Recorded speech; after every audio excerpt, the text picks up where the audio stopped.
दोस्तों नमस्कार। आप लोग जानते हैं औरंगजेब के बारे में, जो कि मुगल बादशाह शाहजहां का एक पुत्र था। उसका एक बड़ा भाई भी था जिसका नाम था दारा शिकोह। उस दारा शिकोह को आरएसएस एक सच्चा मुसलमान कहता है। ये मानते हैं कि दारा शिकोह एक सच्चे भारतीयता के प्रतीक थे। वे इसे बहुत ज्यादा प्रमोट करते हैं। लेकिन ऐसा क्यों? इसके पीछे कारण क्या है, आइए जानते हैं इस वीडियो में। अगर आपको जानना है तो आप वीडियो पूरा देखना, और नहीं जानना है तो कोई बात नहीं। यहाँ पर आप देखिए, ये है दारा शिकोह और ये है औरंगजेब। ये दोनों भाई होते हैं। वैसे आपको जानकारी के लिए बता दूं कि मुगल बादशाह शाहजहां के 14 पुत्र होते हैं, मतलब 14 बच्चे होते हैं, जिसमें से कि 7 मर जाते हैं और 7 जीवित बचते हैं। जो जीवित बचते हैं उनमें से कौन होते हैं? दारा शिकोह, औरंगजेब, मुराद बख्श, शाह शुजा, जहां आरा, रोशन आरा और गौहर आरा। ये सब जीवित बचते हैं, लेकिन उनमें से दारा शिकोह की भी हत्या हो जाती है। कौन करते हैं अभी आपको आगे पता चल जाएगा। अगर हम बात करते हैं दारा शिकोह के बारे में, तो इनका जन्म होता है 1615 ईस्वी में राजस्थान के अजमेर में। उसके बाद जब शाहजहां को ऐसा लगता है कि जब उसकी मृत्यु हो जाएगी तो गद्दी पर कौन बैठेगा, तो वे सोचते हैं और चाहते भी हैं कि उनका जो सबसे बड़ा बेटा होता है, जिसका नाम होता है दारा शिकोह, वह गद्दी पर बैठे। तो पंजाब से बुला करके वे इसको एक उपाधि देते हैं, जो कि होता है शाह बुलंद इकबाल की उपाधि, जिसका मतलब होता है मुगल बादशाह का उत्तराधिकारी होना, यानी कि शाहजहां का उत्तराधिकारी होना। तो जब पता चलती है यह बात औरंगजेब को, तो इसे यह बात बिल्कुल भी अच्छी नहीं लगती है। इसी की वजह से इन्होंने अपने भाई को साथ मिला करके एक युद्ध करते हैं दारा शिकोह के विरुद्ध, जिसका नाम होता है सानूगढ़ की युद्ध, जो कि आगरा से 13 किलोमीटर दूर है। उस युद्ध में दारा शिकोह की हार हो जाती है। जब इसकी हार होती है तो ये भाग जाता है, लेकिन फिर से वापस आता है। लेकिन उससे पहले औरंगजेब आगरा में कब्जा कर लेता है। कब्जा करने के बाद अपने पिता को, जो इसके पिता होते हैं और इसके भी, शाहजहां, उन्हें बंदी बना करके आगरा के जेल में डाल देता है। उसके बाद यह वापस फिर से आता है युद्ध करने के लिए। इनके बीच में 1658 ईस्वी में ही एक युद्ध होता है, जो कि होता है देवराय की युद्ध। उस युद्ध में भी इसकी हार हो जाती है। जब इसकी हार होती है तो इसे बंदी बना लिया जाता है। किसके द्वारा? औरंगजेब के द्वारा। इसे बंदी बना करके दिल्ली की सड़कों में घुमाया जाता है, जिसकी वजह से जो दिल्ली की जनता होते हैं वे सब नाराज होते हैं बहुत ज्यादा, कि ऐसा कैसे हो सकता है। जो व्यक्ति कभी बादशाह हुआ करता था कुछ समय के लिए ही, उसे इस प्रकार से घुमाया जा रहा है। और इतिहासकार तो यहाँ तक भी कहते हैं कि इसकी दोनों आंखें निकाल ली गई थी और इन्हें फटे चिथड़े कपड़ों पर ही घुमाया जा रहा था। तो सोचकर देखिए एक बादशाह की क्या हालत कर दी थी औरंगजेब ने। और उसके बाद 1659 में औरंगजेब ने इसके सिर को और इसके धड़ को अलग करवा दिया था, यानी कि इसकी हत्या करवा दी। उसके बाद इन्होंने इसके सिर को एक थाली में सजा करके अपने पिता के पास भेजा, एक उपहार के रूप में, जो कि एक जेल में बंद था। और इसके धड़ को, यानी कि इसके गर्दन से नीचे वाले हिस्से को, हुमायूं के मकबरे में दफन करवा दिया। और इसके सिर को भेजा कहाँ पे? अपने पिता के पास, शाहजहां के पास, जो कि आगरा के जेल में ही बंद था। जब वो देखते हैं कि इसके सबसे बड़े बेटे की मृत्यु हो गई है, वे बहुत ज्यादा दुखी होते हैं। वे चीख पड़ते हैं कि ऐसा कैसे हो सकता है और औरंगजेब ऐसा कैसे कर सकता है। लेकिन औरंगजेब ऐसा कर दिया था। कैसे किया था भाई? क्योंकि औरंगजेब कट्टर मुस्लिम शासक था। इसके अलावा यह थोड़ा क्रूर भी था। किसी को लेकर के दया भाव इसके अंदर थी ही नहीं, जिसकी वजह से इन्होंने ऐसे काम को करने में कोई भी देरी नहीं की। इसीलिए इतिहासकार ऐसा मानते हैं कि औरंगजेब एक कट्टर मुस्लिम शासक था। लेकिन जो दारा शिकोह था, यह बिल्कुल भी ऐसा नहीं था। इसके जस्ट उल्टा था, यानी कि ये उदार विचारधारा वाला था। यह कभी भी युद्ध के बारे में सोचता ही नहीं था कि हमें किसी के साथ लड़ना है, झगड़ना है, ऐसा कुछ नहीं। ये सबसे मिलजुल करके रहता था। और सबसे बड़ी बात इसकी यह थी कि यह हिंदू, मुस्लिम, जैन, बौद्ध, इन सभी धर्मों को समान रूप से देखता था।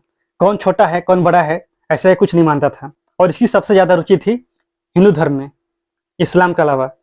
ये हमेशा किसी भी दो धर्मों के बीच में, या फिर जितने भी धर्म हैं उन सभी के बीच में समानता खोजने का प्रयास करता था कि इसमें क्या समान चीजें हैं, वे उसे उजागर करता था।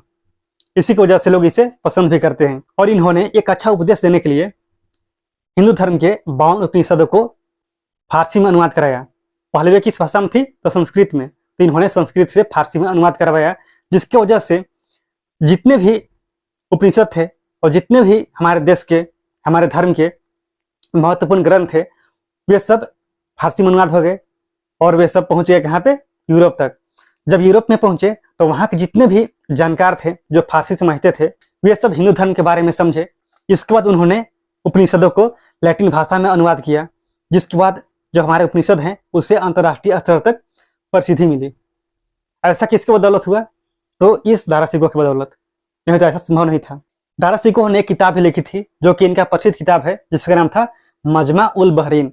उसका मतलब होता है द कन्फ्लुएंस ऑफ टू सी, यानी कि दो सागरों का मिलन, जिसमें कि उन्होंने वेदांत और सूफीवाद का तुलनात्मक अध्ययन किया है। ऐसे थे दारा सिकोह। और दारा सिकोह की रुचि युद्ध में था ही नहीं, इसका रुचि था फिलोसफी में, दर्शन में। ये कभी भी युद्ध के बारे में सोचता ही नहीं था कि हमें किसी के साथ लड़ना है, झगड़ना है, ऐसा बिल्कुल भी नहीं है सोचा कभी। लेकिन मजबूरी में इसे अपने भाइयों के साथ लड़ना पड़ा। तो जब औरंगजेब ने इसके गर्दन से नीचे वाले हिस्से को दफन किया था, दफन करवाया था हुमायूं के मकबरे में, तो आप यहीं पर देखिए, यही है हुमायूं का मकबरा जो कि नई दिल्ली में स्थित है। आप इसे देखकर इसकी खूबसूरती का अंदाजा लगा सकते हैं कि कितना ज्यादा खूबसूरत है। अगर आप यहाँ पर देख चुके हैं तो आप आगे भी देखिए, यह है हुमायूं का मकबरा, कितना खूबसूरत है। मतलब आज से 400-500 सालों पहले आप सोचिए कि जो हमारा आर्किटेक्चर था वह कितना नेक्स्ट लेवल का था। और आपको जानकारी के लिए बता दूं, जो यह मकबरा है हुमायूं का, इसके अंदर 140 कब्र हैं, जिसमें से कि एक कब्र है दारा सिकोह का। और उसकी कब्र को खोजने के लिए भारत सरकार की केंद्रीय सांस्कृतिक मंत्रालय ने एक 7 सदस्यीय कमेटी बनाई थी, एक टीम थी जो कि इसके अंदर जा करके पता करेगी कि कौन सा कब्र है दारा सिकोह का।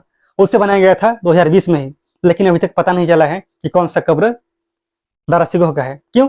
क्योंकि दारा सिकोह को दफन किए हुए कई सौ साल हो गए हैं। उसका जो बॉडी होगा वो मिट्टी बन गया होगा, तो उसके बारे में पता करना इम्पॉसिबल है। लेकिन जो हमारे देश के पुरातत्वविद हैं वे अपने स्तर से उस काम को कर रहे हैं, लेकिन फिर भी अभी तक सफलता नहीं मिली है। आगे चल के शायद सफलता मिल जाए, इसमें हम कुछ नहीं भी कर सकते हैं। तो इससे क्या फायदा होगा? अगर हमें पता चल भी जाए कि कौन सा कब्र दारा सिकोह का है, तो इससे क्या फायदा होने वाला है? तो हमें उसके बारे में रिसर्च करने में थोड़ी सहूलियत होगी।